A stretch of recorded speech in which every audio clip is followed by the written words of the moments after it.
Hello, and welcome to today's first webinar in the On the Move webinar series, Responding to Labor Management Challenges in an Omnichannel World, brought to you by Intelligrated. I'm Tracy Niehaus, Marketing Manager for Intelligrated, and I'm your moderator today. We have a few announcements before we begin. Please note that this presentation's audio is provided by phone number or through your computer sound system, so be sure to turn up your computer's volume.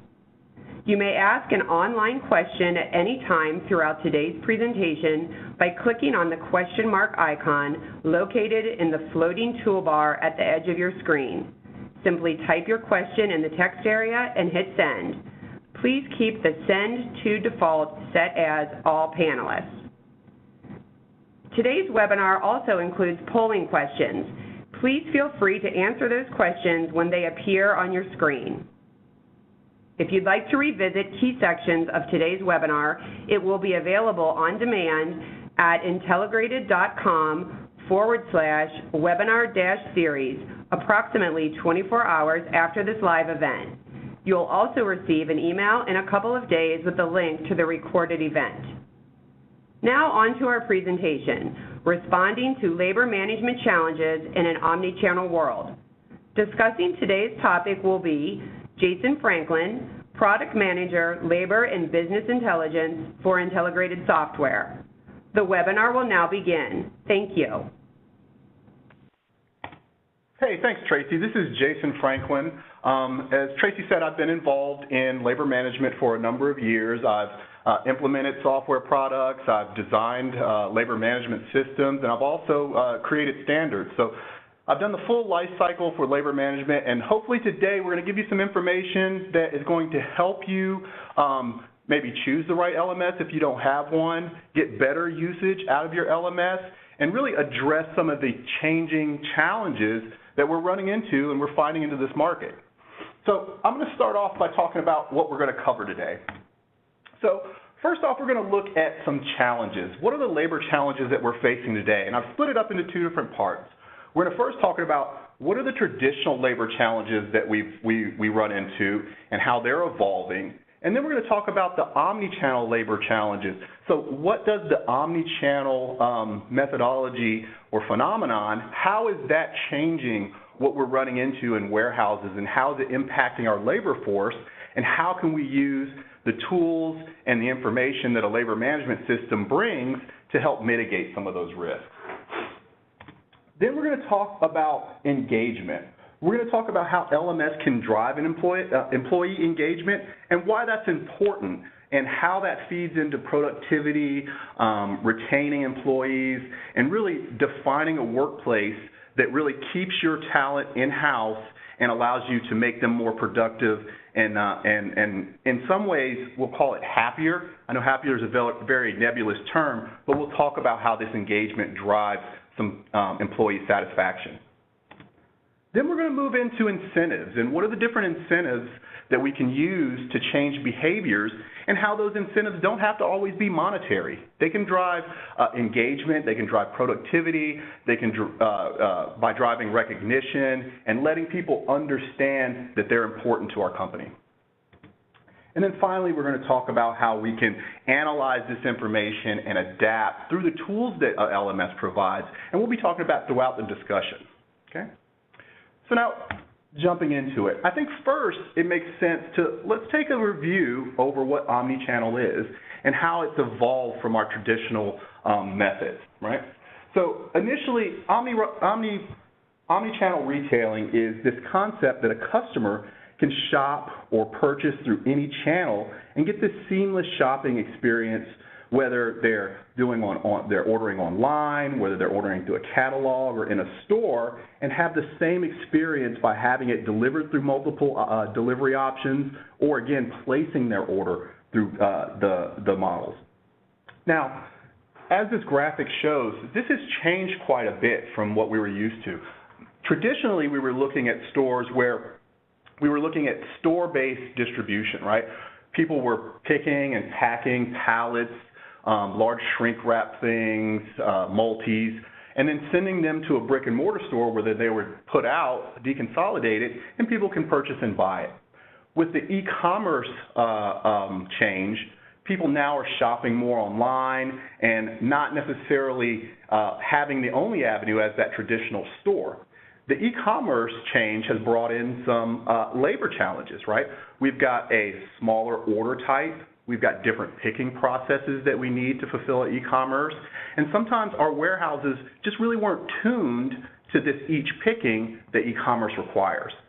So now we had sort of the traditional and e-commerce, and really multi-channel is a combination of those, right? Really, it's customers can shop through multiple channels and receive the items that they need, but they're really, you order in a specific way and you receive it in a specific way. Now, what we've seen is that's evolved into this omnichannel concept where customers can order from one method but want seamless fulfillment to any of the other delivery methods. So order online, pick it up in the store, order from one store and have it shipped to another, return online orders to a brick and mortar store. And what that's doing is it's really brought a complicated now delivery sort of matrix that we have, and it's adding to the labor challenges because of that complexity. So now let's take a look at some of the traditional labor challenges that we might have run into, okay? So if we're looking at this graphic, I think this is impactful because we're talking about a lot of money that we're dealing with when we're talking labor. Order fulfillment and replenishment, as you can see, it accounts for a large portion of our labor expense. So any tightening that we can do around that through added productivity, higher utilization, coaching up the individuals at the bottom is going to impact a large number as related to labor expense. So traditionally, labor challenges fall into some different areas, right? We're facing a labor shortage now. There's an evolving workforce. In the coming years, a large portion of the DC workforce will retire. I believe the number is, 35% of warehouse supervisors are over 55. And now we're injecting this new culture in it with the millennials joining the workforce. So the aging workforce, the move to e-commerce fulfillment, and then also some of the rising labor challenges that we have with rising minimum wages, competition between companies as far as getting the best talent, all that's driving up labor costs. We talk about this a lot. It costs a lot of money to train employees, so you want to make sure that you keep the ones you have. We'll talk about this in a little bit, but now that these more complex processes are evolving with this omnichannel, and again, we'll talk about this in a little bit, we need a higher skill level of laborers. So when we're looking for this, training them takes a little longer, hiring them takes a little longer. We can talk about the benefit costs and everything, but the main thing is that making sure that employee retention is high on your labor goals is very important. Now, there's some other changes in the evolving workforce as well, right? Some of the things, like if we look at traditionally, labor is really about driving performance and higher utilization, right? Making sure that you're getting the most out of the resources you have through setting goals and tracking individuals against those goals. So some of the other things that labor can do is, again, when we're talking about replacing that aging workforce, it can make it a enticing place to work so that you keep individuals longer. And we also have this challenge of making sure that when these supervisors leave, we don't leave that tribal knowledge that they have. We don't lose that, because a lot of times we have individuals that are very involved in the whole process, but don't actually have the ability to communicate what their actual role is. And we'll talk about how labor management can help you with that. Okay.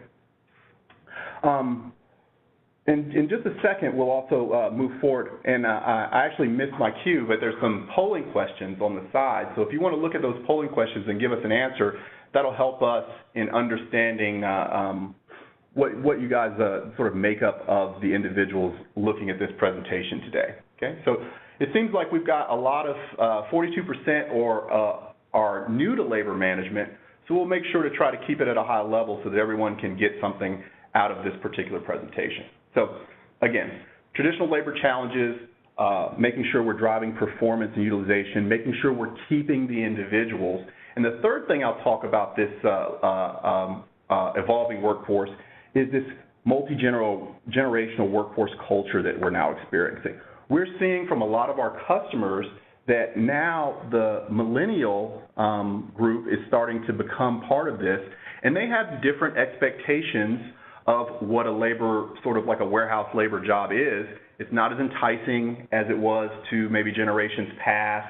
They have this need for faster advancements opportunities, more cross-functional work, so they don't want to work in one place all day. And they also have this consistent need for feedback and recognition. So we'll talk about how labor management can help you address those issues in just a little bit. Another thing that's happening is rising costs. We've talked multiple times about this increasing complex of operations, how much it costs to hire and train skilled laborers. Another thing is the rising minimum wage. It's going to impact our industry. So labor costs are just going to go up, not only from the challenges of processes that we find, but just from a general overall experience across the country. So for that, we need to put a way to understand what are those costs, and then understand how we can mitigate the rising costs that are happening with labor, from wages, from retaining people, from also different benefit costs that are happening in our country.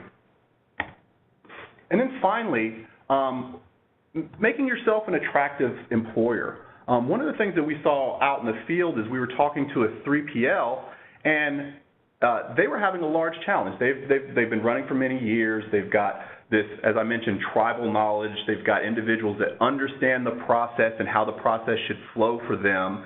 But now they've got a Under Armour facility going in across the street, which, by the way, is air conditioned. And then they also got a Walmart facility going in behind them. So now this particular 3PL is having their workers are getting leached out. And we talk about how, we're going to talk about in a minute, how we can make ourselves an enticing employee, a good place to work, by promoting a performance culture that rewards effort, and then that way we can retain the employees that are important to us. So now let's take a step back, and we're going to look quickly at the Omnichannel again. And the reason why I wanted to show this graphic was to reiterate how complex this actually can be. You can see from this graphic there's multiple ways where individuals can shop and then expect for delivery from one of their services, right? So in addition to the obvious sort of order management and inventory allocation type challenges we have, let's look at some of the labor impacts that this is going to have. Before I move to another slide, I've got another polling questions that I'd love you guys to look at, and it's talking about are you experiencing challenges in your DC due to adapting to the omni-channel fulfillment requirements? We'll give you a couple seconds to vote on that.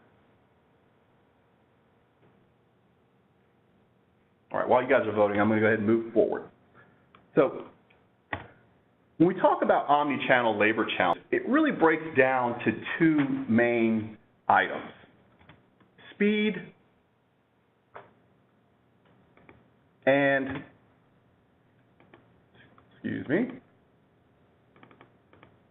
speed and complexity, right? So if we start talking about speed, there's a whole, with omnichannel, there's a changing customer expectation. Customers want simplicity in ordering and also in receiving it. They want speed, they want accuracy across all your channels. So it doesn't matter where they feel like they're going to get it from. It's an expectation that it's going to get there fast, it's going to be the right order, and it's going to be very easy for them to make returns and changes and things like that. In addition, the service level promises have really changed and reduced the time that we have to ship these items out, right? If we talk about it, companies are making strategic bets on same-day delivery. Again, I mentioned that consumers want the product from any one of your channels as fast as possible. So really, it's really compressed that shipping options down as far as the time that we have to pick, pack, and ship down to about 4 hours. And that can be a challenge depending on how your facility is set up. And honestly, it's only going to become less over time. Now we're starting to get same day, same within a couple hours types deliveries. So how, as a company, are we going to keep up with those types of expectations? Another thing around that whole concept of speed is the fact that there's a consumer expectation for free or reduced shipping. And that's putting new cost pressures on the fulfillment group, because now we have to get economies of efficiencies, of scale. We have to really tighten down our labor and shipping costs in order to not lose money on some of these things like free shipping that we have to be able to work in the areas that we're working at and to be competitive. Okay.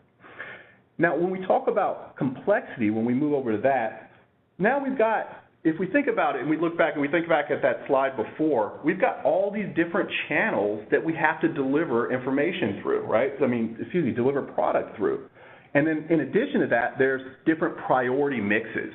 And rather than just this sort of tried and true, I know what I need to get out tomorrow because it's a Wednesday, and every Wednesday this is what we're sending to all our stores, we're now getting this varying pool of orders that one may be higher priority than the other one, and how do we get that right item to the right person in the right time to make sure that our service level agreements are kept. And that's becoming more and more of a challenge. In addition, we talked about this a little bit, but e-commerce is sort of a different beast, right? We're not doing those large orders, so now we require more labor to pick these eaches that we're needing, and conversely, it requires more packing on the other side in order to pack these individual orders to get them out to the store.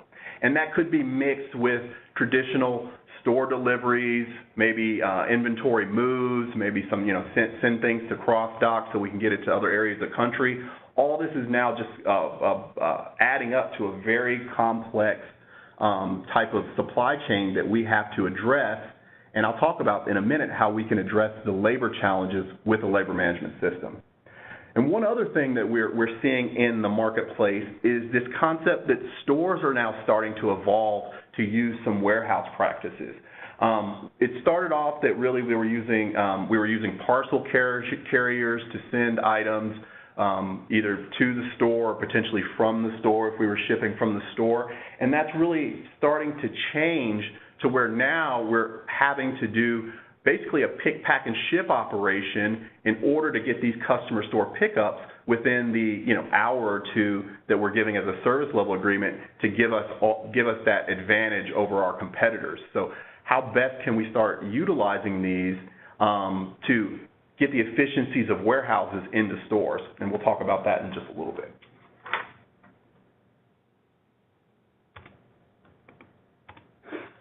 So I might have bummed you out by now, right? We talked about all these different challenges. There's these traditional labor challenges that are hurting us, rising costs, people leaving, omnichannel getting costly.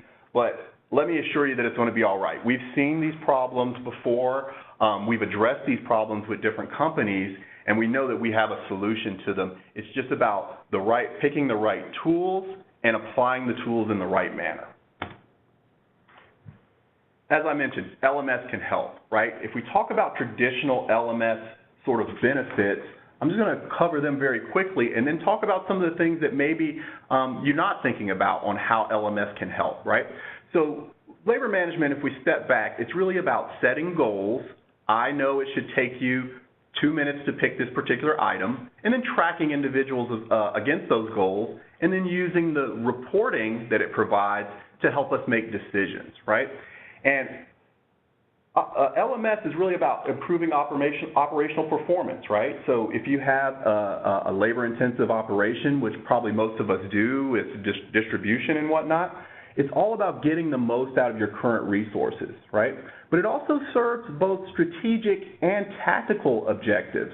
So from a strategic standpoint, it might help you understand from your network which is the best place to put more capacity because of the historical performance that they've had. And from a tactical objective, it might be how much can we get out today, and are we going to make our shipments this afternoon, or are we going to need more individuals to do that? So really, it's going to give you information across multiple places, and it helps control labor costs, maybe defer capital warehouse expenditures, and also more importantly, it establishes this performance culture. And it's a self-regulating type of group where individuals understand they're being tracked, they understand what their goals are and what activities they need to be doing to be successful, and that puts this fair and transparent type of rating system across the company, and now that really allows individuals to understand what they should be doing to be successful.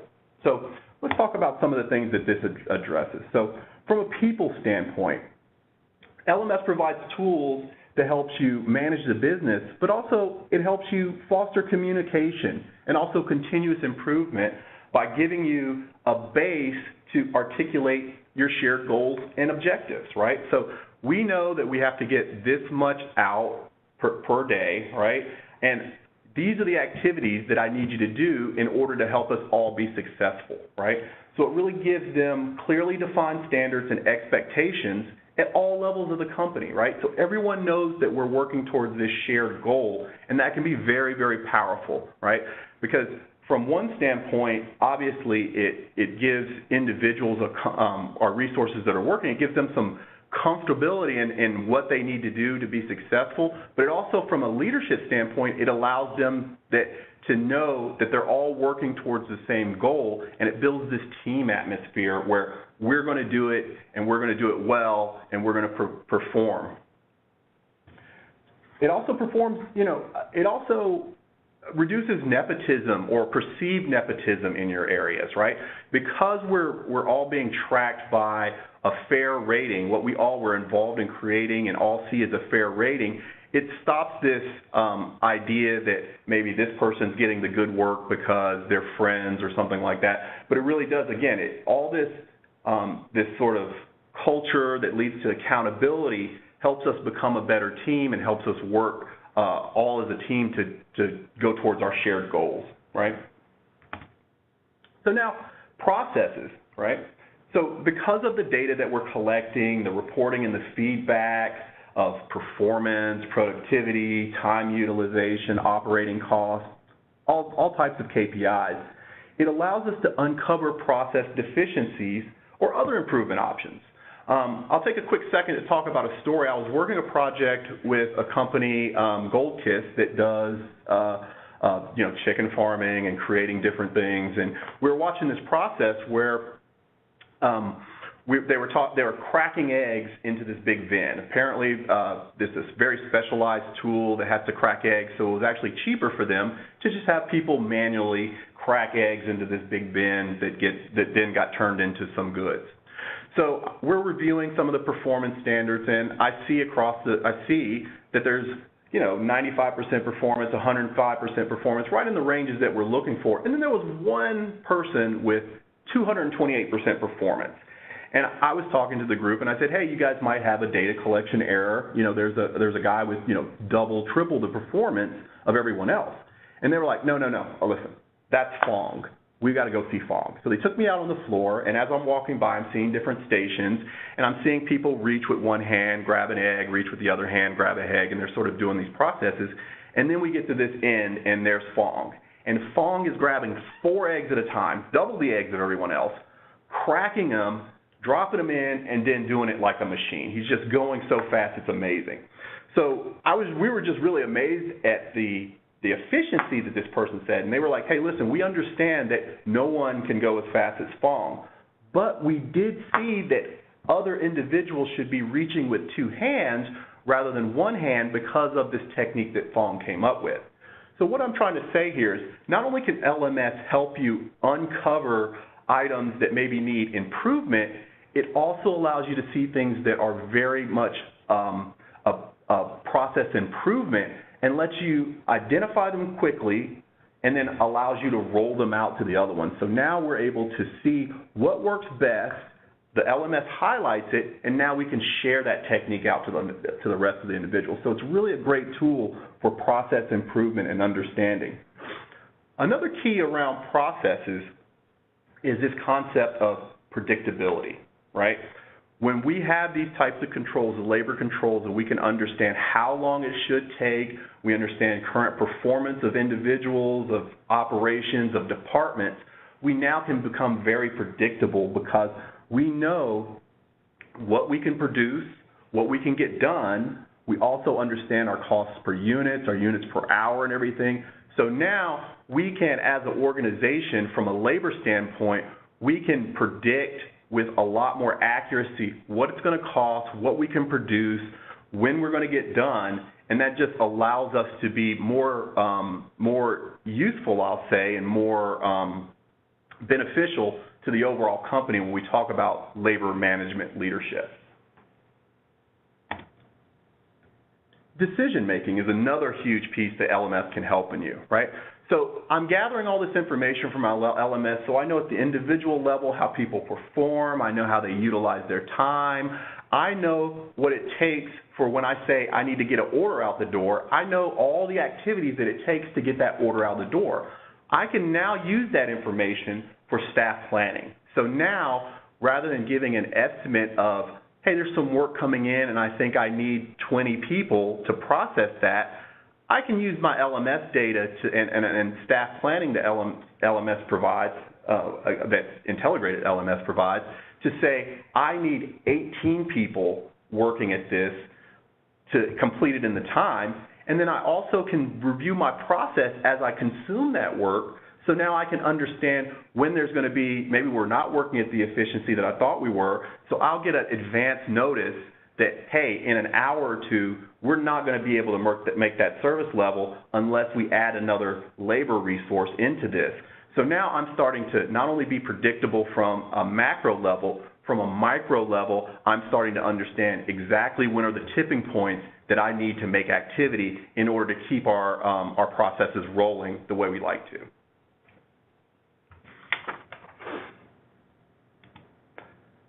So now I'm going to go back to my smiling guy, right? So now we talk about some overall labor benefits that we can get. And now I'm going to get back here, and we want to talk about sort of how we can create an engaging workplace and what are the different things that go in that. You know, we've talked about early how talent acquisition and retention are becoming difficult, and also we talked about sort of, the cultural changes, right? Individuals are expecting more faster raises and promotions. They need continuous feedback. The environment's more complex, and that puts a lot of pressure on sort of middle management, supervisors. And then also there's another thing that we haven't talked about, which there's a transparency to the job market that's never existed before, right? Through online workplaces and job searching. Now, rather than just sort of being the local choice, individuals can actually review lots of different opportunities, from the comfort of their home without doing any legwork, and that just increases competition for that right person, right? So in some ways, we can say that the balance of power is really shifting from the employer to the employee. And we as leaders have to learn how to engage these employees as contributors. That's what brings them in and keeps them. So that mindset is shifting from sort of improving sort of the benefits or the things that they get to more on building an organization that people want to work for. Okay. I think I missed another polling question. Am I good? Okay. So now let's talk about how do we become an engaging workplace, right? At Intelligrated, we see there's really 5 different areas that this works. So, and what I'm going to do is I'll talk about what are the things that we need to do to become an engaging workplace, and then I'll also talk about how LMS can help us hit those marks to be an engaging workplace. So initially we're looking at, looks like I am missing another polling question. So before I get into that, we've got another polling question up on the side that you guys can read and vote against, and it looks like I got there a little late. But it looks like a lot of us are involving incentives, which is fantastic.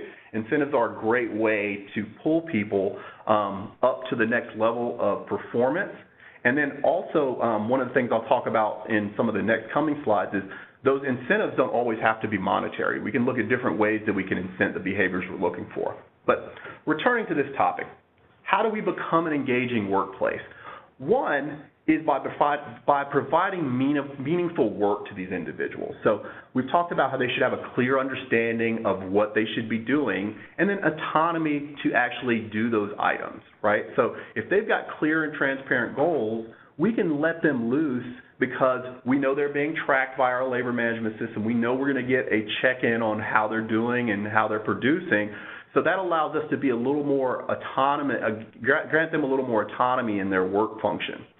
They have to feel empowered, and they also want to feel impactful to the overall success.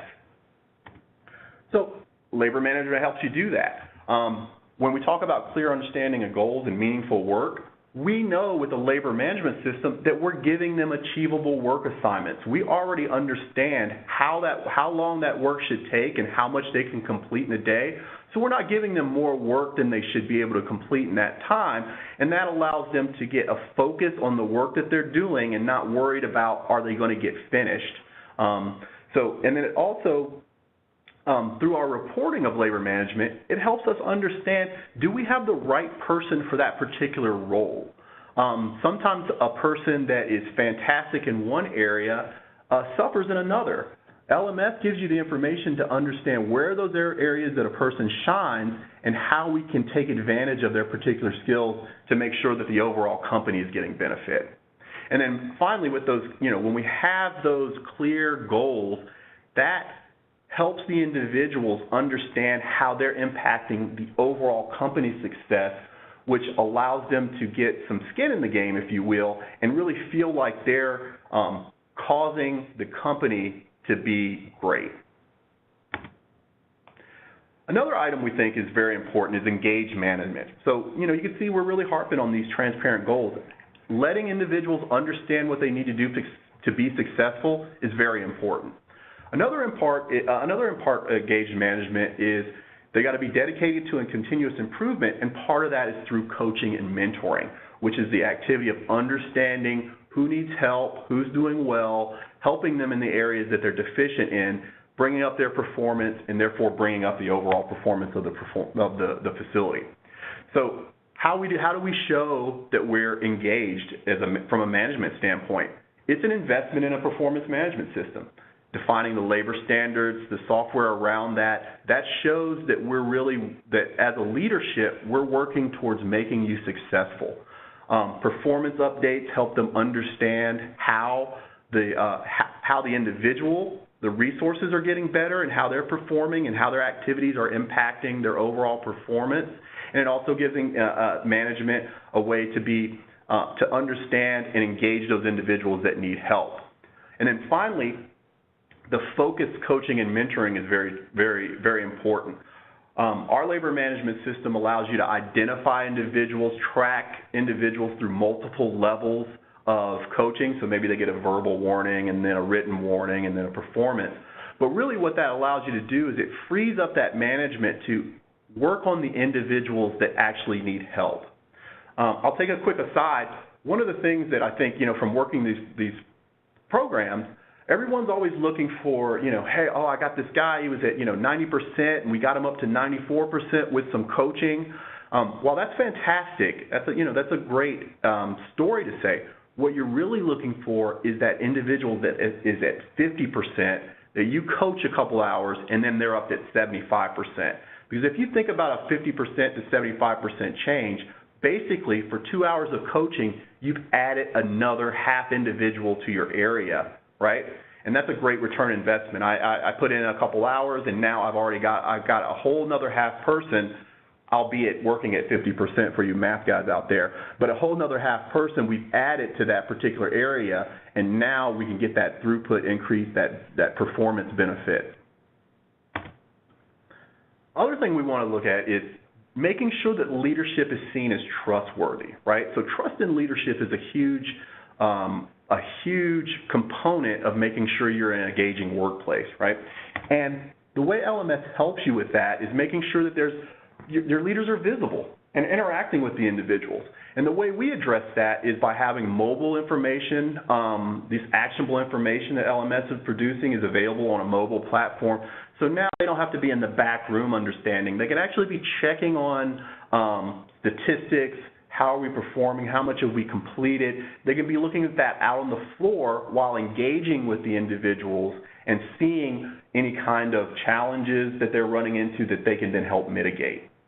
It also opens line of communication. If we're all talking towards the same story, it helps us give information that allows us to to relay and communicate the challenges to everyone in the company. So what I mean by that is if I've got a coaching session and I'm looking at someone and I say, hey, listen, your standard performance is 75%, but then I coached you for an hour, and during that hour coaching, you were at 105%. If you put that effort in, you would have advancement opportunities. You maybe get bonuses, non-monetary or monetary bonuses, right?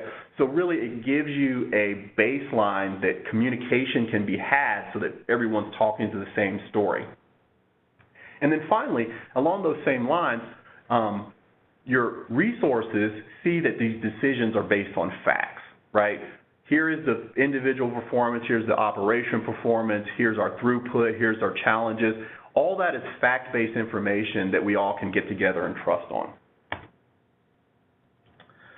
Another thing, we talked about how the millennials are moving in and they've got this expectation of sort of a higher opportunity for growth. Well, everyone wants an opportunity for growth. So one of the things that you want to make sure in your operations is there's a clear pathway for advancement. And also, you're helping these individuals by your training and support and coaching and mentoring and things like that. And LMS helps you do that by gathering information and having fact-based case studies on success stories. This individual worked here, had this performance, then moved to supervisor, then moved to manager, and now is running our overall operations. Those types of stories from a workforce place are really the things that bring people in and make people want to work there. We also have, through LMS, opportunities for merit-based advancement, right? Again, that we're getting facts, we're getting information. You hit these numbers, then you're up for consideration for the next level, and now it allows us to have a goal for individuals, but also a place to talk from management to those resources. And then finally, not everyone is looking to be a VP or be a president of something. Sometimes they just want more cash, right? And that opportunity for growth is these pay-for-performance programs, which we'll talk about in just a little bit, and we'll talk in more detail. Now, finally, when we talk about that engaging workplace, it's a supportive work environment. So, we're looking for a culture of teamwork. We're all working together to this shared goal, and that just really builds, again, trust in your team that allows them to expect more from each other, right? Efforts recognized. They've got things like flexible work schedules and inclusive workforces. And a lot of that is driven by, the awards and recognitions. And again, rewards from a labor management system, traditionally everyone thinks it has to be monetary incentives. While those are some of the best ways to pull people, I'll talk about in a little bit how that mindset's changing a little bit. Some of the other supportive work, we're identifying individuals that need help and helping them through our coaching program, right? So that really brings an understanding that this company wants me to succeed.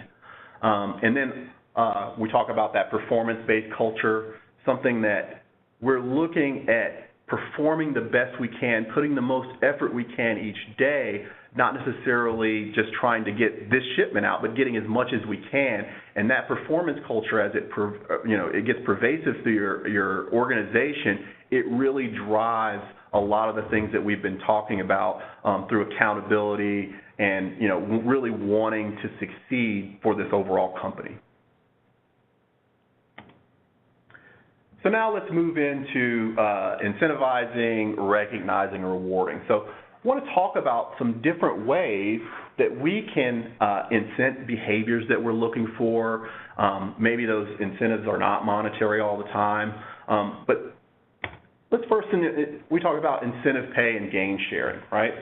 Meaning, and they both really mean the same thing. What we're talking about is for a performance, let's say we'll say something like we'll define at over 100% performance, maybe you get an extra quarter added to your pay for every hour you work at that level, right? Gain sharing is basically the same thing where we're saying, hey, we're generating this much benefit for the company, a portion is for you and a portion's for me. Now, incentive pay is absolutely one of the greatest ways to really get performance out. In a warehouse, most times if you say, hey, I'm going to pay you more for more effort, people are going to give you more effort. And that is one of the things that I've found to be true in all these programs. The other thing that I've found to be true is wherever individuals can, they're going to try to game the system. So one of the things that we want to make sure when we start talking about some of these things, the standards have to be accurate before you start layering on especially monetary incentives.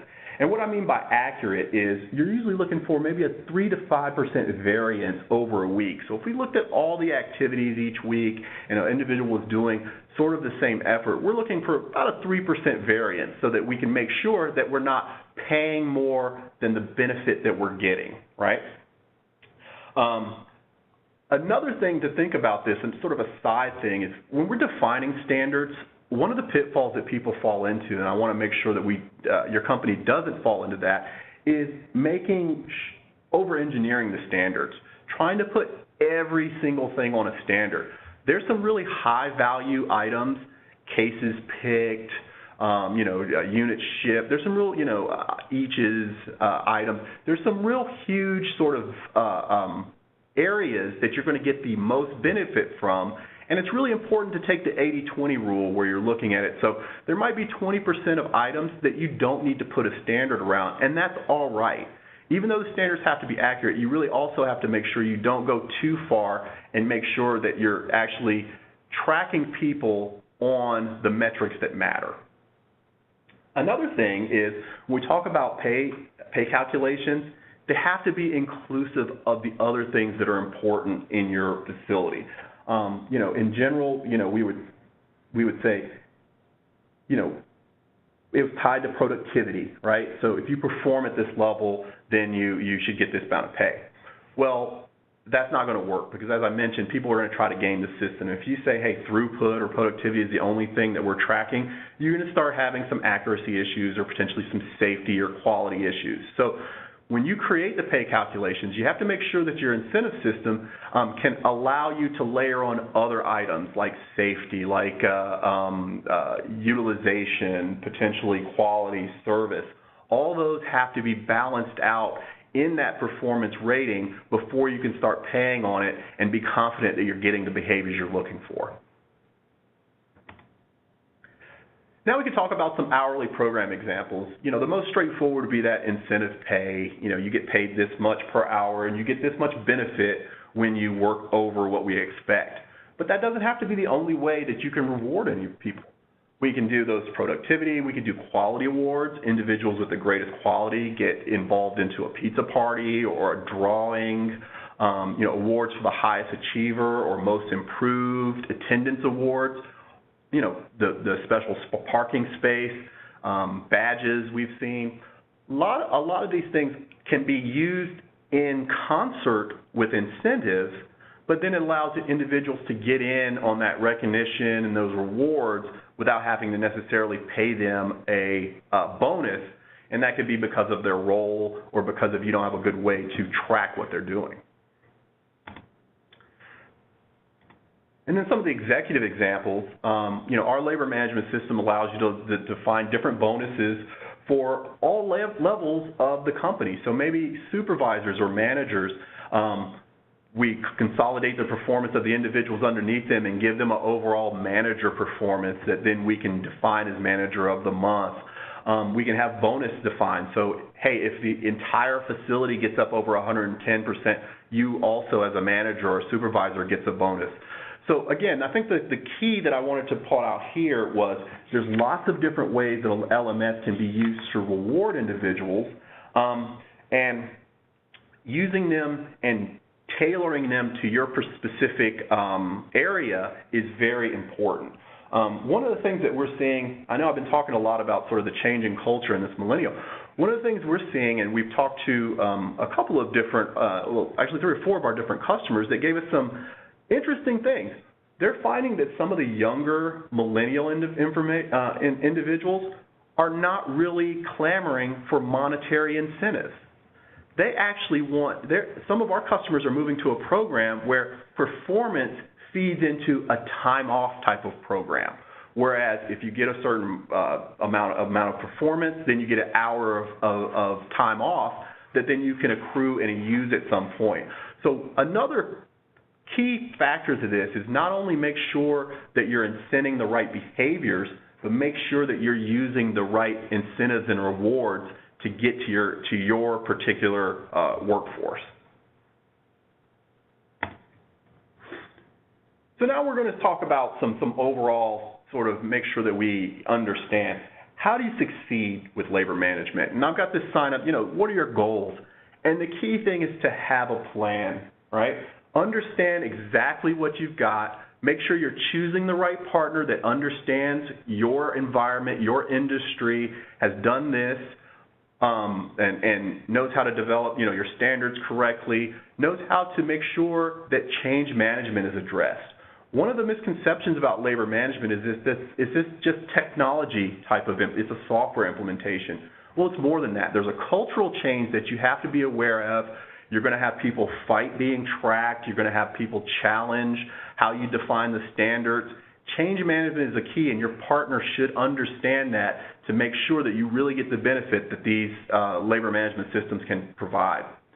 I mentioned this earlier, focus on the key activities. Don't feel like you have to get to 100% of activities tracked. Really make sure that the 80%, the really important ones, are the ones that you focus on, and then make sure you focus on the areas that have the most labor expenditure, usually a picking, a packing, a type of replenishment type of activity. And then finally, be positive. Anything that you talk about for labor management should be positive and should have a positive slant on it. We're introducing this not to track you and not to get you, but to help you understand what you're doing right and what you can improve on. It's giving you opportunities for more pay through our incentive program. It's making sure that we're fair to everyone. All those are the ways that you should position labor management to make sure that you get buy-in from your leadership as well as your resources. And finally, the last slide I'm going to end up is, once you get to the top of the mountain and you're getting all these savings, how do you stay there, right? And I think that first statement is the most important. Make sure that you have a leadership that believes in performance management. Leadership drives the culture drives the benefit. You want to make sure that their leadership understands what performance management is, understands the benefits, and how best to utilize it in your environment to get what you're looking for. Another thing is define a maintenance plan. You do have to feed this system, and that is, if processes change, you got to make sure that you have a way to update your standards that are attached to it. You've got to make sure that you're periodically checking in, making sure that your levels and incentive levels are all defined correctly. And the right partner will help you define that plan up front so that the maintenance plan aligns with the goals that you have and the timelines that you've defined. Another one is review the opportunities. Labor management is great because it's very much this crawl, walk, run type of scenario where you can start off with maybe reasonable expectations or standards that aren't completely tight, start tracking individuals and getting a benefit, then maybe you move to engineered standards and get another benefit, and then move up to incentives to get a benefit. So one of the keys that I really like about implementing and maintaining a labor management plan is it's going to give you benefit year over year over year, so that after that first year you get that 10 or 15% improvement or whatever that ends up being depending on where you start. You know how it works. Right at the end of December, they're like, great job, and then January 1st, they're like, what's next, right? So labor management gives you a way to keep increasing that by looking at some of the opportunities to expand into different areas, to change the incentive options, the reward options, maybe add new standards. So make sure that you're reviewing that. And then another thing is to recognize the needs. A lot of this is going to, labor management highlight some of the things that you want to fix. So that allows you to then recognize the needs in roles, training, experience, attitude, all these different things that helps you uncover, and you can make sure that the right person is in the right role. Another important thing is you should view technology as a people enhancer, in technology investments from how will it help your people rather than how it will replace them, right? So these labor management systems, again, the message is that positive message. We're not trying to replace you or to fire half our workforce. We're trying to make sure that you guys have reasonable work assignments, you understand what the goals are, you have opportunities for advancements and more pay, and that's really the way it should be looked at. And then finally, one of the things that I think people really lose on the overall understanding is make sure to communicate your accomplishments. You guys are getting some different stories that are really positive, beneficial stories where we're coming from one area of productivity and moving to another. Make sure that C-level understands those different accomplishments, the strengths, the things that you're doing so that they can still recognize that and drive that performance and culture across the entire company. All right, so I think now what we're going to do is we're going to move into a question and answer session, and I'm going to turn it back over to our moderator, and then we'll get some questions. All right, great. Thank you so much, Jason. We are going to move on to the Q&A portion of our event. And as a reminder, to participate in this part of the event, please click on the question mark icon located in the floating toolbar at the edge of your screen and type your question into the text area and hit send.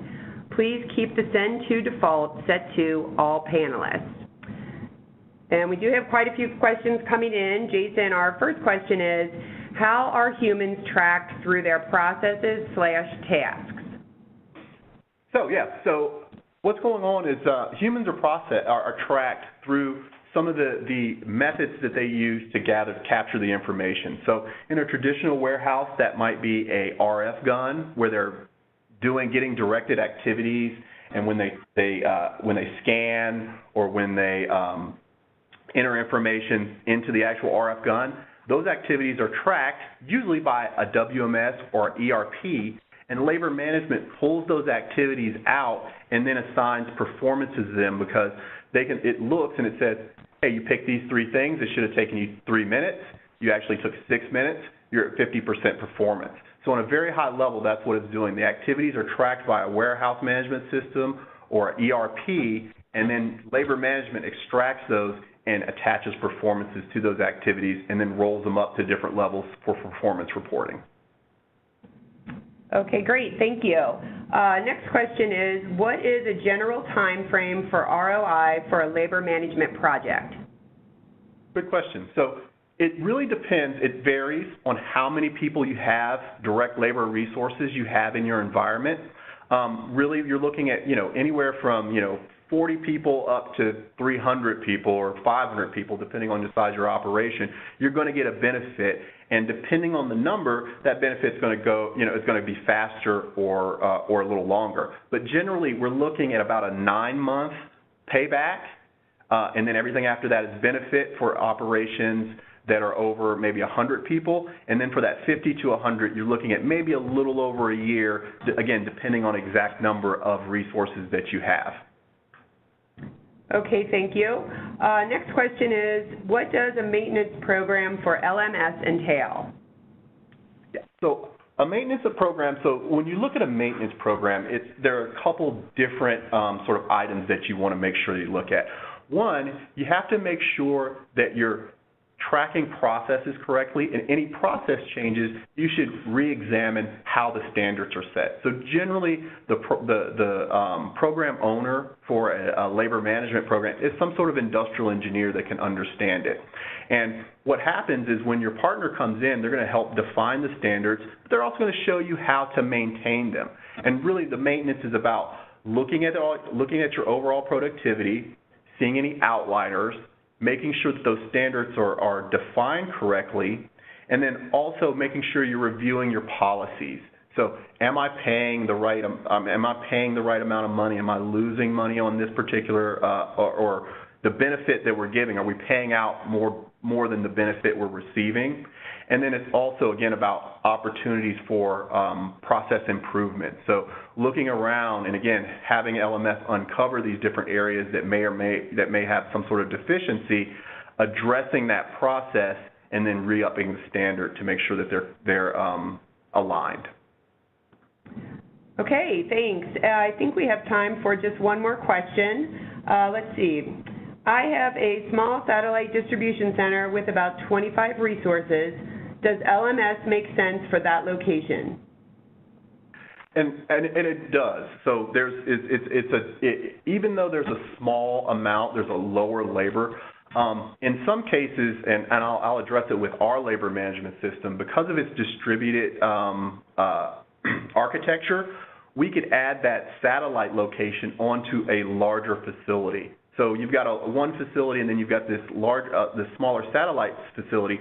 It would just track on to the existing labor management system and then track those individuals as part of the larger one. So when you do have these types of environments, it's good to make sure that any kind of labor management system provider would be able to take that in, because as its own with just 25 people, the ROI might be a little more extended. But then when we start looking at it as involved in the rest of the company, the benefit really is there. All right, thanks, Jason. That's probably about all the time we have for questions today, so thanks to all the attendees for their participation. If we were unable to answer your question during the live Q&A portion of our event, we will address your question with an email post-event. Let's see, as a reminder, within approximately 24 hours after this live event, you can access this presentation on demand at intelligrated.com/on-the-move, and you'll also receive an email in a couple of days with a link to the recorded event. On behalf of Intelligrated, thank you for attending today's On the Move webinar. Information and registration will be available soon for our next webinar, Unshackle Your DC Operations with Modern Voice Technology, on January 12th, 2016. We hope you can join us then. Thank you.